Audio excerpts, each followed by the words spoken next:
Hello, Karen Biege here to do the Cargill United Methodist Middle School Sunday School lesson for January 24th, 2021. Thank you for joining me today. So we're focusing on hearing the call to follow Jesus in the story of the call of the fishers. Scripture is Mark chapter 1, verses 14 through 20. So welcome. We are in the season after the Epiphany, a time when we hear stories about Jesus and the disciples. The color of green marks this season of growing and learning about Jesus.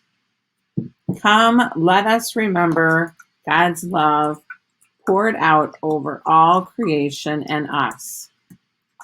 Let us remember the light of God's love that Jesus brought to our world. God's love shines out for you and me. Please repeat this line after me. God's love shines out for you and me. I want you to remember that. Today's Bible story is about a leader and a group of people who decided to follow this leader. The stories we have explored over the past weeks have focused on Jesus being called by God during the baptism in the River Jordan and Samuel being called by God during a night in the temple. This week, we go back to the Gospel of Mark to hear more stories about Jesus. Today's story takes place a little while after Jesus' baptism. Spreading the good news. So here is our Bible story based on Mark chapter 1, verses 14 through 20. It was time.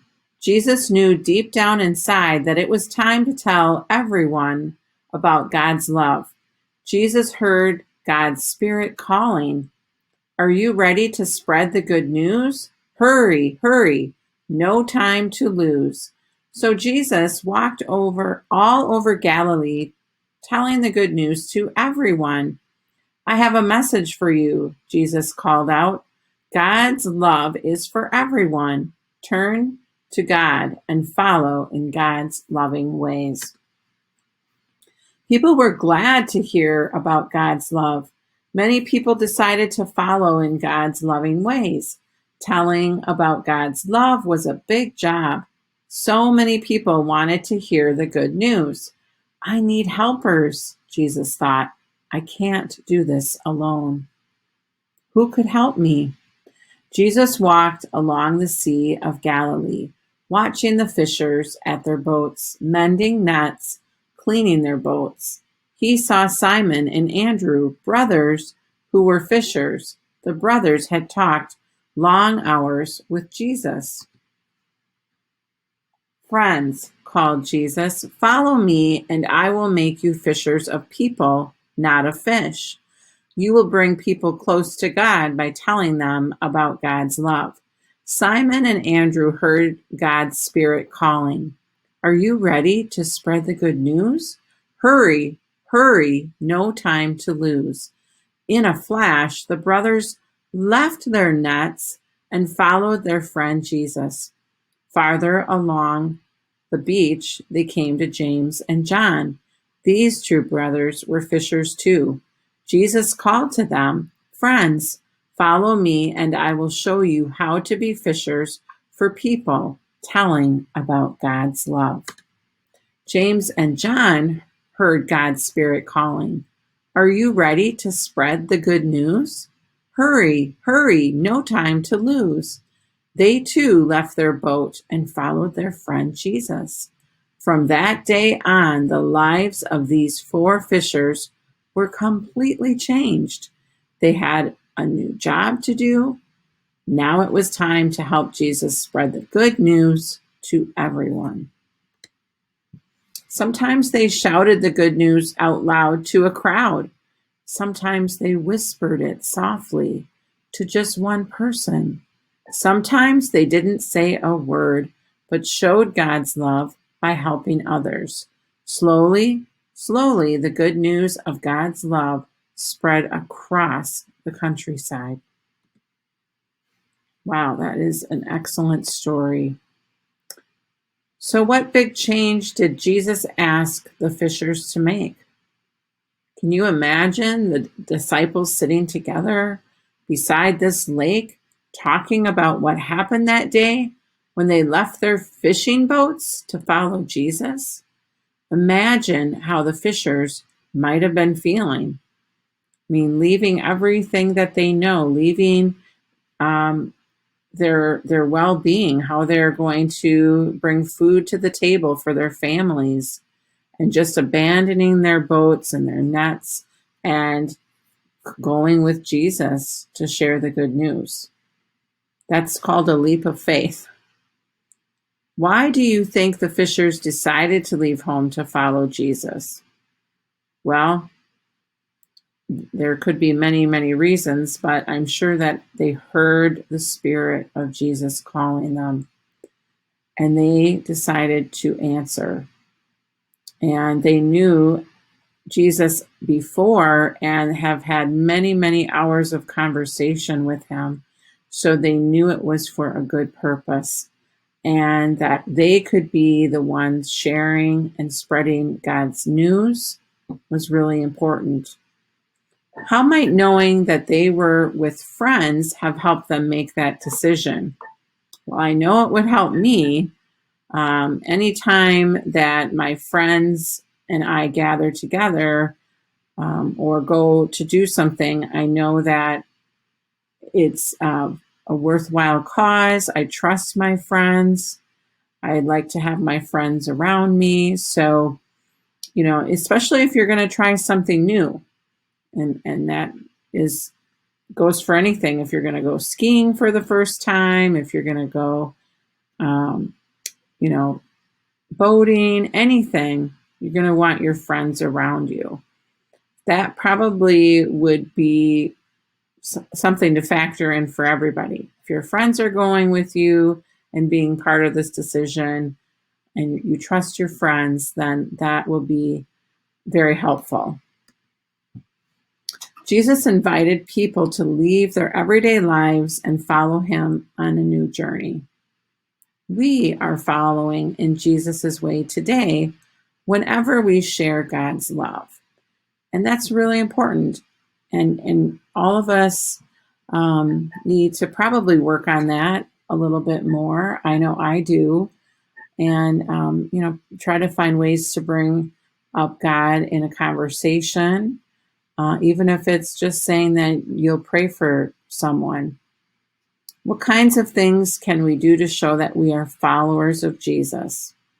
I think a lot of ways to show you're a follower of Jesus is through your actions, through what you do for others, and, just showing kindness and always thinking about what Jesus would do.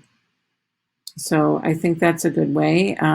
Reading Bible stories, sharing Bible stories is another way.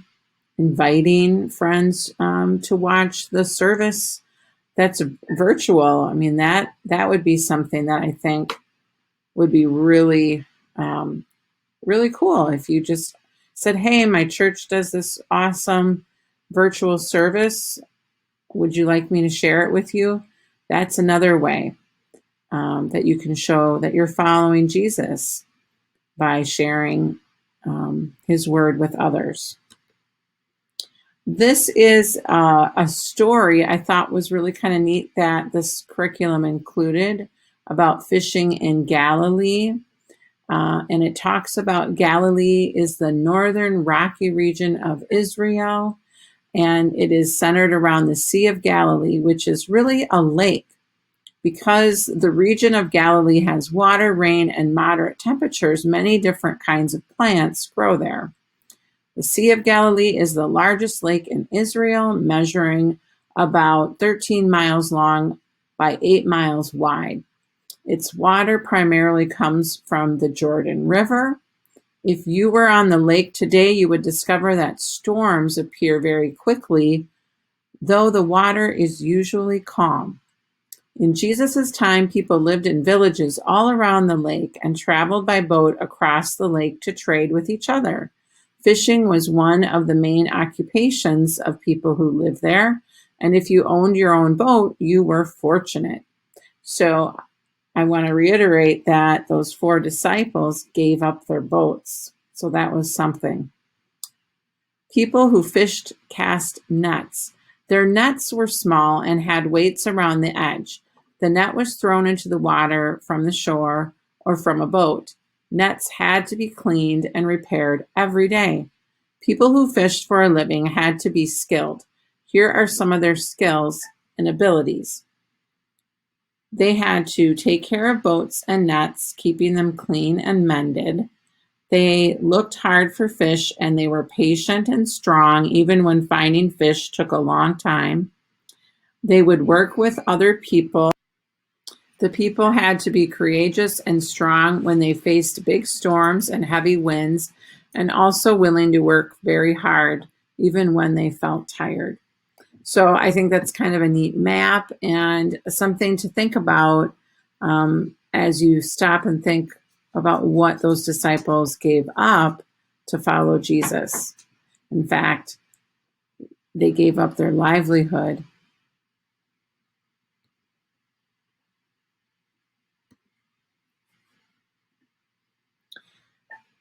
Let's spend a few moments thinking about ways in which we can be followers of Jesus. So we've thought, about sharing our link to our service for church with our friends, perhaps inviting them when church does start again, inviting them to church.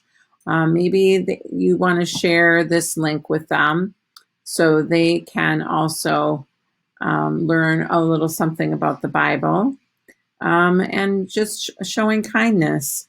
And, I think the disciples gained so much by following Jesus and spreading the news to so many across the land. I'd like to have a closing prayer with you today, and thank you for joining. And please be fishers of men as much as you can. Oh God, Jesus called some fishers to help share your message of love. Thank you for calling us to be your helpers too. Help us to listen for your call.